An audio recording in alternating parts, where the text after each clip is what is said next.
Hey everybody, we're here with Noah. How are you today? Good. How are you? I'm good. So this is a little different start here. We've got a huge mound of double dose Narcan that you brought in for Yes. us. 100 packs. Yes. Thank you so much. Of course. To think that this could actually will save 100 lives. 100%. Like when you think about it that way, that these are 100 lives right here. 100%. And also it could save maybe more than just 100, because if one person has it, it could save another person, just bringing the knowledge to For everybody. sure. Yeah. Explain to me and everybody out there exactly how Narcan works. So Narcan pretty much, especially, it basically reverses the effects of an opiate overdose. So it's for opiates. Correct. So what if somebody uses it that is like really high on meth and just wants to come down? They're like, oh, I'm going to just use... It won't necessarily do anything. It won't. Hallucinogenics, nothing like that. No, it's specifically for opiates. Opiates. Okay, go on. So what does it do? Even with people that are using meth, it can, because these days everything's laced with fentanyl. Yeah. So having the ability just to provide these even to meth addicts is just, good, because they don't know what's in their drugs unless they're actually using the fentanyl testing strips, which End Overdose also does provide. Okay. So that's another thing that I can possibly start handing out when we go out. No, that would be hand these amazing. out. So how exactly does it work? So when somebody's going through like the symptoms, you basically want to lay them on their side, squirt it into their nose, and sometimes it's 1, sometimes it's 2, but the typical dose for a Narcan is 4 milligrams. So these are actually the double dose, which is a stronger strength, and the generic is naloxone, and this one's Cloxato. So the naloxone's 4 milligrams, and these are 8. Got it. Okay. And so that just brings them right out of... Correct. Yeah, of overdosing, Correct. essentially. So are you supposed to do like first aid CPR while you're Correct. doing this? Or like That's going to be before. So you want to look at the symptoms, and it's like the eyes, the sweating, being unconscious, of course. But you want to look for those telltale signs, and also contact 911 as well. Yeah. Before you provide this. Yeah. I've given out a lot of Narcan. I used to do Narcan trainings, and I have this story that just like, it's just stayed with me. There's certain stories, people that you meet along the way, and they just become somebody that like touches you in a way that I just felt like I wanted to share, because God just put this on my heart. So I want to share it. So I was at just literally up the street from here, and I lived in this little neighborhood, and I was driving home, and I see this guy, and he's on the ground at a bus stop, which unfortunately there's a lot of times just people on the ground laying down at the bus stops because there's a lot of homeless people. But I could tell something was not right. This guy was like blue. I'm like, okay, this is not the way it should be. Right. And I went over and people, it's just crazy. People are walking by, driving by, like no one's stopping. No one cares to like, is something wrong with this person? And so I get over there, I call 911, and he's completely unresponsive, unconscious. And I had Narcan, and I Narcaned him, and he came back, and he opened his eyes, and I looked at him, and I was like, holy shit. I was his case manager. He was my client like 4 years prior at a treatment center. And by the time the paramedics got there, he was out of it enough to realize, what was going on, but he didn't know who I was. He didn't, put 2 and 2 together. And I had told somebody that worked with me at that center afterwards what had happened. And he was like, holy shit. He's like, that guy called me and said, there was this girl and she brought me back to life. And my friend Ren said to him, he goes, that was Jenny, your old case manager. And then he hit me up, and he's been sober. And so it's just like, amazing. Yeah. You just, that just shows that God puts you in different places for a reason. And Right? he used you to save somebody's life that could have been one of the ones that, left too soon. Yeah. Yeah. So this is just amazing. I think Narcan should be everywhere. It's now legal, right? It is. And it's sold over counters. It's sold over counters. Pharmacies and stuff like that. But these days, not a lot of people walk into a pharmacy, especially if they're using to go and get. Well, nor do they have the money. Right.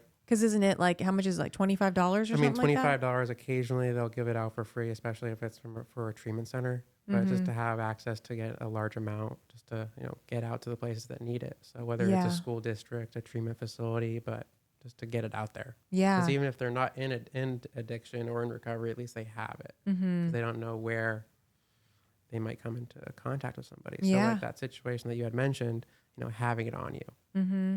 And so you work with the company End Overdose. Yeah. So the whole idea behind it, I work in treatment. Mm-hmm. I have had a lot of clients that I've gotten into treatment. They've relapsed. They didn't make it. And I just recently had somebody I think he had some time sober Mm-hmm. and clean, and he wound up overdosing. Oh, I'm And so he's sorry. no longer here with us. So, Eesh. just for those situations where I go Mm-hmm. into, being in the industry, being in recovery myself, being able to provide people with the solution to, not Mm-hmm. die. Yeah. I can't tell somebody, oh, don't use. They're going to use if they're going to want to use. Yeah. And it's just such a different day and age now with fentanyl. It is. Like I remember when I first started working in treatment 7 years ago, and I would say, well, if you're not ready, go back out there and get some more experience, right? Like Right. you can't say that anymore, No, not because at going all. back out there, I mean, you will die. Oh, for sure. And there's also like a drug that's even stronger. I don't know what they're naming it, but it's fentanyl with a horse tranquilizer. So Yeah, I've heard about this, yeah, and it's coming in from where was it? Well, wherever the fentanyl was coming in from. Now exactly. yeah. So I mean, Yeah, it's crazy, and it's just to be able to have the knowledge and provide people with the resources, regardless if they want it or not, but yeah, to provide them with what they should know. yeah. So why are you passionate about this? I mean, throughout my entire recovery, and that's been since 2018, it's been a passion of mine. And growing up, I didn't have a purpose in my life. I didn't know what I wanted to do. I explored, being a chef. I explored doing different things. I traveled, and I didn't find my true purpose until I was actually in my addiction and when I was getting sober. So being that person that went into treatment, fell in love with it, getting the help, having somebody actually open up and listen to me. So growing up, I didn't necessarily have parents that were actually aware or in my life, because my dad worked, long hours from morning to night. Mm-hmm. My mom suffered from multiple sclerosis, so she was always on heavy opiates. Okay. So that was kind of my gateway into it. But at Got it. 8 years old, I was misdiagnosed with ADHD. And when you say misdiagnosed, what was that all about? My parents thought that a teacher at school said that I couldn't sit still and focus. And my parents were like, oh, let's go see this doctor. So I wound up getting prescribed Adderall at 8 years old. And then not having parents that are actually around or physically or mentally, I started abusing my Adderall. At 10 years old, I got on Xanax At 10. at 10. And were you prescribed at 10? I was prescribed both Adderall and Xanax. And then I started stealing my mom's oxys, because I saw her at the table nodding off. And I'm like, wow, that's amazing. Like just to not be aware, because I was so miserable in my circle. I was in my room playing video games, doing whatever I could just to get away from everything. Yeah. Crazy. Mine started a little later than you, but that's how it started for me too. Adderall, Xanax, Oxys, Norcos, like pain medication. Right. That was the three things. So I can totally relate. So you started doing that at a very young age. And then what happened after that? It kind of progressed. My mom found out that I was stealing her oxys, and then I kind of graduated to street drugs, heroin, meth. How old were you when that started happening? I would say it was probably a couple years later. So by 16 in high school, I was already using heroin. Wow. And where were you living? I was living in Tribuco Canyon, down south of Orange County. I actually love that area. Yeah. So Is there a lot of drug use there? There is. I mean, it's like a town that's filled with people that have a lot of money, and they don't really have anything else to spend their money on. So they go to parties, they're buying drugs. And like for me, hanging out in Santa Ana was the norm. Hanging out on First Street. Those were my stomping grounds. That's where I hung out and got all my drugs. Got it. And then kind of being involved with and getting connected with the wrong people was really my downfall, because that really opened up my eyes to selling drugs, living the whole gang lifestyle. And I mean, in and out of jail. So being in the jail in Santa Ana, Lake Forest, it was just a cycle for me. Yeah. And how long did that go on for? I mean, it really went on until I was about 18, and then I got sober for a little bit, and then I wound up going out after a long-term relationship. So when you got sober at 18 for a little bit, how did that happen? Um, it was just like, I mean, it was a surrender, but it wasn't a surrender because I wasn't working a program. I wasn't doing anything that could really prevent me from going back to my old lifestyle. So I was like, as they say, a dry drunk. I Yeah. didn't, I didn't have the tools to stay, but I worked a job, and the job was everything. So to now looking back, I see that job was really my higher power. That's what was keeping me sober, because I was Yeah. busy from like 8 o'clock in the morning until late afternoon. And those were the things that I looked for, is just be busy, and then I won't go back. And then the relationship that I was in for 4 years ended. They took my dog that I had, and it Oh. was just, I mean, it was my baby. And it's like, when we think of our animals, it's like, Oh yeah, trust me, I know. yeah, so it's That took you tough. out. Yeah, it was the bread and butter that took me out, and I just like couldn't live without him. And now, years later, I rescued another dog a little over a year ago, and she's my Awesome. best friend. I mean, I Aw. rescued her from a shelter in South LA. Oh wow. And, this was at a time where, in my recovery and sobriety, I was in a really dark place, and I was on the verge of either I'm going to kill myself by, cutting myself, or I'm going to like overdose on drugs. And So what did that look like when you say you're in a really dark place in your recovery? Because I feel like a lot of people go through that. We've heard it from almost everybody that's been on this show. That just because you get into recovery doesn't mean that it's just all rainbows and butterflies. We have to go through a lot. We have to go through real life things, and we have yeah, to feel it, and we can end up in a dark place. So how did you end up in that dark place? I was in a long-term relationship again. So looking at relationships, it's been a bit interesting, but we Uh-huh. were living together, and because I wasn't necessarily working a program at that point, and I kind of fell out of that, and I wasn't going to meetings, so my character defects started coming out. I was seeking attention other ways. She wound up getting with another guy, and then it was this whole cycle, and I went kind of spiraled. I Yeah. was living with this person. We were, madly in love, living our life, working a job. And when she did that, we broke up. I wound up getting assaulted by the person that she was seeing. So it Oh, was like a wow. domestic situation. Yeah. And I mean, just through that, I was just like hopeless. I didn't, want to live anymore. And I was just like severely depressed. At a young age, I was diagnosed with severe depression. So, it put me to that place. I have been 5150 in the past. So being in a psych ward was not the place I wanted to go. And Yeah. going back to that was not an option. So rather than doing what I wanted to do, I did what I've been wanting to do for a long time, which was rescue a dog. So in a sense, I rescued the dog, and the dog saved me too. So Yeah. it's a rescue story. You reached out the way you knew how. Yeah. Yeah. And what kind of, is it just like a little mix, or what kind of dog is it? She's a bunch of everything.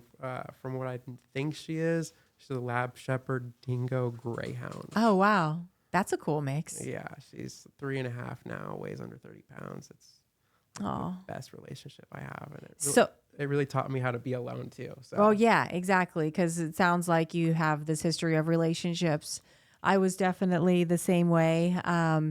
Do you deal with issues surrounding codependency? I did for a long time. Yeah. And now being in the program that I'm doing at Celebrate Recovery allows me to focus on not just the addiction component, but also like the depression, anxiety, codependency. And then there's also throwing in like sexual integrity because of my lifestyle prior and my addiction, where it took me. Yeah. Okay. So, with codependency, what are some red flags, warning signs of codependency for people out there? I mean, there's a variety of different things that can be categorized as Uh-huh. codependency. For myself, was like needing to be with that person every single day. It's like, okay, we're hanging out, we're doing something. And then there's, oh, you need to text me, like where it's to the point where you're being controlling. Yeah. And I mean, that kind of ties into I want to say like the sexual integrity component that I've struggled with, because Yeah. Explain that. so in my addiction, I worked in the adult industry for quite some time. And that was like what really got me to a point where I was self-sufficient. I had the money for drugs. I had enough money to live in Vegas for 2 years, and living that whole lifestyle where I was using meth, and it was expected. I needed to be up for hours. I needed to perform for hours. And it was just, Yeah. what got me by. So how did you overcome that then? What did you have to do? Well, an old friend that was also in the industry, she reached out to me. I was like, hey, like, I know you're struggling, let's get you into treatment. So back in 2018, I wound up going to treatment in San Diego for the first time, and it didn't really stick. And then I went to treatment 2 more times, and it sticked for me. What was it that finally made it stick? I mean, just, going through the cycle of going in and out, getting loaded. I mean, I finally saw that I was hurting myself on top of hurting others. But more importantly, my eyes opened to, yes, I'm harming others, but more importantly, I'm harming myself. Yeah. And I was seeing people, overdose and die. So, during the last time that I went into treatment before I went in, I had gone to a funeral the day before. So it was just an eye opener. It was like, I don't want to do this. It's not my lifestyle anymore. And I put it behind me. I mean, even 30 days sober and clean, I was at a court ordered class down in Santa Ana and running into an old acquaintance that was, still living the lifestyle, still using and living on the street, and, having like loyalty and respect, goes a long way. And for me also, anger kind of ties into my entire lifestyle too. So one thing led to another. I wound up, knocking him out while I was in the Uber. So when I get in a rage, I black out. So I don't remember anything until I was in the Uber coming back up to LA, and I look out the back window and he's completely unconscious. And I just like, what just happened? And I hear people talk about that, like the rage and the blackout where they don't remember anything. And that's legit what happens to you. Like you just go into a complete blackout. Yeah. Yeah. I know somebody that, the person that she's with is spending life in prison because of that, on drugs, in a blackout, killed somebody. Wow. And it's just that easy to do if you have that, where you go into that blackout and you're on drugs, which I think is so unfortunate. I mean, obviously don't kill people. It goes without saying, but like when you're on drugs and you go in a blackout, I mean, stuff like that happens to people, and then they're in prison for the rest of their lives. And especially in psychosis, they don't know what's real, what's not. It's like, because I would go in psychosis too from all the Adderall. I wouldn't sleep for like over a week, and I wouldn't eat, and I'd go into a psychosis, and I ended up on several 5150 holds, and I just got lucky. Obviously my path was meant to be this path. Right. But I mean, there was one psychosis where at the time I always had a gun, and I pointed it at my then boyfriend and pulled the trigger thinking he was a gang member, and the gun didn't go off. I don't know what happened, but my mom was also there. Like it was a whole thing. And that could be me, and it's just that easy that it can happen like that when you're under the influence. So 100%. when you're in it, you're not really thinking about those things, but like when you're not in it and you're thinking about going and doing something like that, like getting high, you just never know where it could take you. Or you hear about people that like drinking and driving and they kill somebody. Like average everyday people that just went out for the night and got wasted at the restaurant or country club, and next thing you know, they kill somebody. There was that plastic surgeon up in Hollywood. I remember seeing it on the news for a while. Oh, yeah. Well, you know what I'm talking about? And his wife got drunk and she hit 2 brothers in the crosswalk and they died. Like her life is over. And here she is, just Beverly Hills housewife. Right. Like, can you imagine? And just the guilt that would go along with that. So when you're in a sober and clear-headed state of mind, don't do those things. 100%. Plan out your night, get a designated driver, take in the day and ages of like Uber and Lyft now, like why would you even just set it up where it's already done before you start drinking? 100%. God, it's so scary. Okay. So you started working on yourself. You worked a program before you started doing Celebrate Recovery, right? Yeah. I was working a 12-step program, Narcotics Anonymous. And then during that entire time, I got into working in treatment. Okay. How'd that happen?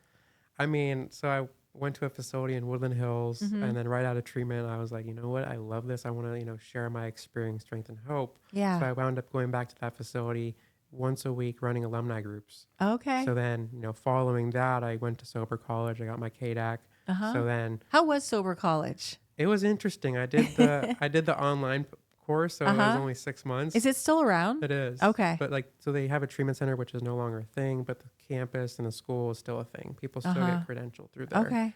So I went to sober college. I started, rising in my career, working as a tech program director, every position, you name it. I've done it, especially like clinical director at a program in Santa Ana that's no longer around because it was owned by a doctor and he didn't really know anything about treatment. So Okay. I kind of jumped in with all my knowledge that I have. Uh-huh. And I mean, that's why I've stuck to it. Yeah. Throughout these years, it's been what's really given me a purpose to live. Yeah. Being able to share my experience, share that, getting out of that lifestyle is possible. If I can do it, anybody could do it. Absolutely. I feel the same way. What do you say to those people out there that get started, working in treatment, newly sober, and they're like, well, that's just my program. My program is my work, being at work and doing this. I mean, I warn people, I'm like, working in treatment has a very high relapse rate. Yeah. So it's like, you can't make their recovery your recovery. You still need to have a program, and your program needs to be strong because the amount of stuff that we go through and we come into account. So it's like, having a client that leaves the facility and then go out and uses. It's like sometimes we take that stuff personally. It's like, you can't do that, or else our recoveries are. Yeah. And they say like, we have to have like a rock foundation for our recovery, or else, we're gonna fall. Yeah. If it's built on sand, it's For it's sure. gonna keep crumbling and you're gonna get stuck. Yeah. Yeah. The burnout is just so high. I think they said like the average person that gets working in treatment, it's like less than 18 months Yeah. that they burn out and decide to do something else. I moved around. I went, got my KDAC, was a case manager, was an intern at like 6 months sober. Oh, wow. And then case manager, life coach. And then I started a women's sober living house, and then started working in business development, and then moved to this. But it took me a long time in my recovery to take care of myself and do the work before I really should have been helping anybody else in that way, because I was just taking on everybody's stuff and trying to just help everybody when really I needed to be helping myself back then. And it was really tough. For sure. I often say that I emotionally relapsed several times, just having way too much stuff going on in my life.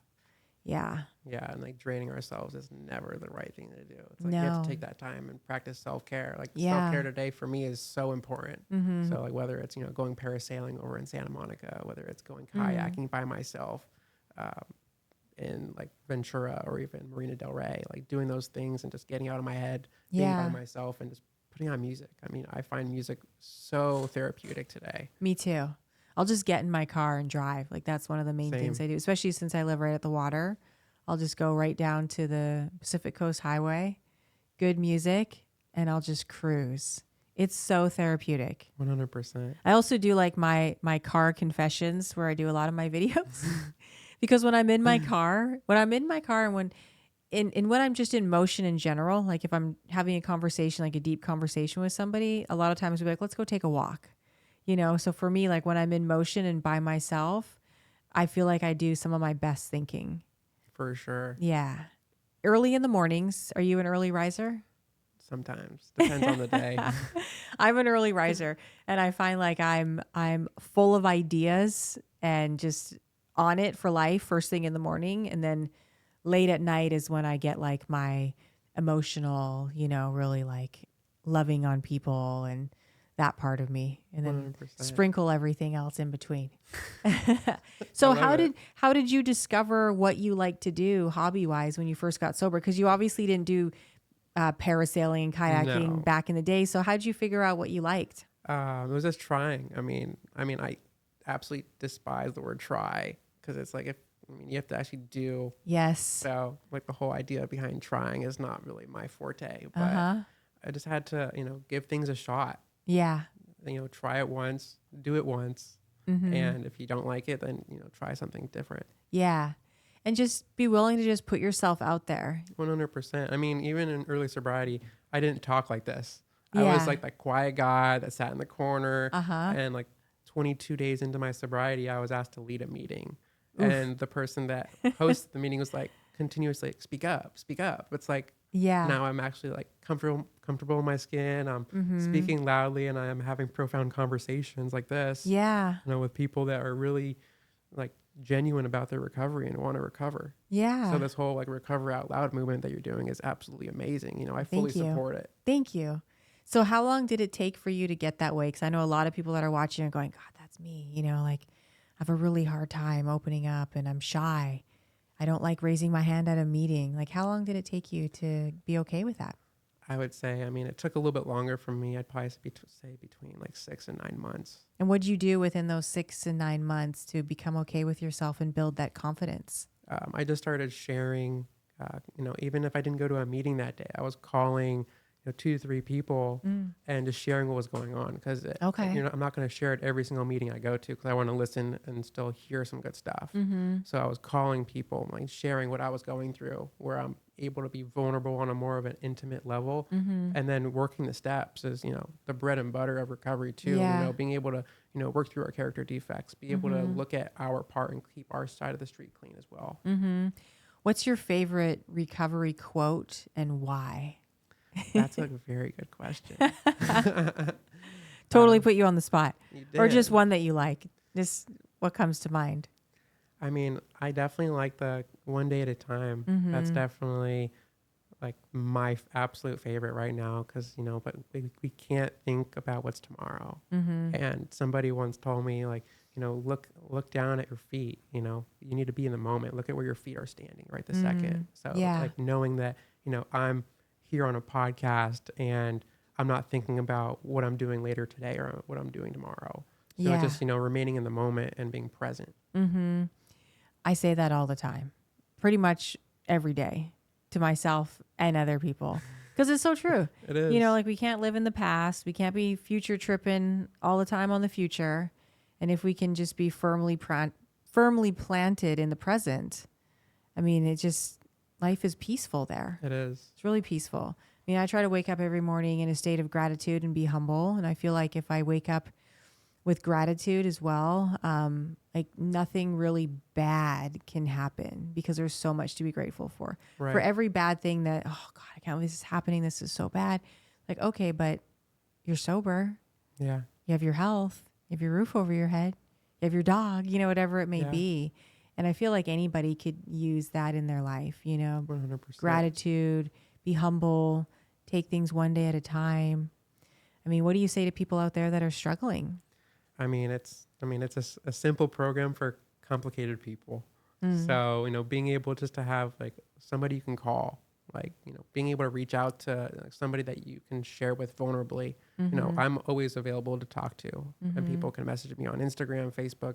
I give out my number to everybody. So Me too. it's just the ability to, be present for others. Because just by showing up for another person, I'm helping myself at the same time. Absolutely. I always tell people that. I'm like, thank you for helping me stay sober today. 100%. And today, even knowing that, I would take my worst day sober over my worst day getting loaded. Oh, 100%. Yeah. Without a doubt. Yeah. So what does your days look like to you? Like a typical day is waking up between 8:30, and then I'm doing my regular phone calls since I work in treatment doing business development. And then I do a 15 to 20 minute prayer and meditation time, and then setting my goals for the day. And then I go into my facility, meet with some clients, and then I try and do at least one thing a day that I have not done before. So whether it's, going for a hike, going for a walk, and then just completely increasing the amount that I'm walking or hiking. And then it gets me out of my head as well. So it gives me that time to think, process, and really look at my entire life as a whole. Nice. If you were to take a look at yourself after being in relationships that, weren't that great, there was codependency, things like that, now being in a healthy state of mind, being in, somewhat long-term recovery, what would you say are your positive traits that you would be able to offer in a relationship? That's a very interesting question too. I got good ones today. You do. You're on fire. On fire. another topic that I would, want to mention also to this question, because it kind of ties into it. Growing up, I was raised Jewish, and then through my recovery, I converted to Christianity. Mm. So, my last relationship was controlling, codependent, and all that good stuff. And through that process, I, started going to church again and Mm-hmm. found myself talking to that woman that I was with Oh, previously. So wow. we jumped into a relationship. We were, jumping into bed, doing the things Mm-hmm. the wrong way. And now like we're still seeing each other, but we're not sleeping together. So it's That's like, amazing. so it's a complete twist where now like we're, dating. We're not even in a Uh-huh. relationship. We're seeing each other. Yeah. And, for me, it's like, and I tell people that I work with, clients and everything, I'm like, when you jump into bed with somebody, especially early in a relationship, do you actually like them for who they are, or do you just Mm-hmm. like how they can make you feel? Oh, yeah. I totally hear what you're saying. I had a relationship, didn't work out, this relationship, but what we did at the beginning was so valuable because we took a year of just being friends. So being friends, getting to know each other, going and doing life things, going on different adventures in recovery. Um, and without having that clouded vision of the sex, Right. you're really able to get to know somebody. 100%. You're not clouded by that because it can take away, from really getting to know the person. So I strongly suggest that. I mean, it's not for everybody, but if you can take that time to just truly get to know the 100%. person for who they are. And then, do you really like this person? Right. And then you can invest your time and your everything into it. It's like, Yeah. but at the end of the day, it's like, in the relationship that I'm, pursuing now, it's like we're focusing on ourselves. Mm. When we go to meetings, we don't go to the same meetings. When we go Yeah. to church, we don't go to the same time. So like we're Nice. doing things separately because she's also in recovery as well. Mm-hmm. So being that, we're focusing on ourselves first Mm. rather than making the relationship the end all, Yeah. this is what we're focusing on, nothing else. Yeah. That's the way you got to do it. Yeah. So Celebrate Recovery, that's the program you work now. Celebrate Recovery is what I'm doing now, and it's amazing. I mean, it's a longer meeting. I don't do too many meetings these days. Mm-hmm. So like a typical Celebrate Recovery meeting is typically 3 hours. Is it really? It And is. can you explain to people out there what Celebrate Recovery So is? Celebrate Recovery is a Christ-based program. It's a 3-hour meeting, like I said. And the first hour, you typically listen to worship music. You hear a testimony or a teaching based on the 12 steps and eight principles. And then the second hour, which is, my favorite part of it as well, where there's individual groups that are open share, where whether there's an addiction, codependency, hurts, habits, and hangups, body image issues, whatever issues that somebody is really struggling with, Mm-hmm. they can go to those individual groups. And they Okay. do segregate it from like men go with men, women go with women. So Hmm. people have the ability to be vulnerable and around other men that are working their recoveries. Wow. Okay. And how can people find Celebrate Recovery? I think it's recovery. I mean, it's celebraterecovery.org, I believe. Mm-hmm. And then you type in a zip code, you can find a local meeting, and they're all over. Yeah. And Just it actually started down here in Orange County did it really? at Saddleback Church. Okay. Wow. Very, very cool. Yeah, I know several people that do Celebrate Recovery. I think it's so good for people and clients at places that I've worked. Some of them it's just one way, and I love it when you're able to be part of a treatment program where they can explore what recovery looks like to them 100%. and see, like, is it Celebrate? Is it SMART? Is it Refuge? Is it 12 step? Is it AA? Like whatever, and figure out what works for you, because what works for you may not work for me. Right. Like we all have this thing in common, but we're also very different. Right. 100%. 100%. So you help people out there if they're struggling. I do. Yeah. I mean, I make a name for myself, and I've been in the industry for so long. People know who I am and what I stand for. Yeah. And I do go like, to the end of the world for somebody if they really want it. I'll go the extra mile. Yeah. I'll jump on the phone with their parents. I just, help 2 clients that, they're sisters. I'm just like, this is a family affair that I'm dealing with now. Yeah. One of the sisters needed to go to detox, was in a toxic relationship, and they wound up going back out and using. The other sister is doing well at a outpatient program and in sober living. So it's been a Nice. process of, helping people and kind of going and meeting them where they're at to be able to help them move forward. I love that. I can see that you have really good intentions and that you truly help people. and that it's an action for you. You know, love is an action. 100%. And, you know, some people talk the talk, but you're definitely walking it. So thank you Of course. for all you do in the community. Of course. How can people get a hold of you? My Instagram is Elijah_NF. Can you spell it out? ELIJAH_NF. Okay. I'm on Instagram, TikTok, Facebook. It's the same name. On Facebook, it's Noah Fischler. I was like, wait yeah. a second, I have a different name. Am I? Okay. But I'm available to anybody that wants to reach out, talk. I'm here. Okay. And you give out your phone number? I do. Okay. Would you like me to give out my phone number? Let's do it. Sure. So my phone number is 845-532-4352. You Okay. can always call me day and night. Okay. Well, thank you so much. And everybody, we will be handing out Narcan together Narcan, let's do it. in the near future. Thank you so much. Of course. Bye, everybody.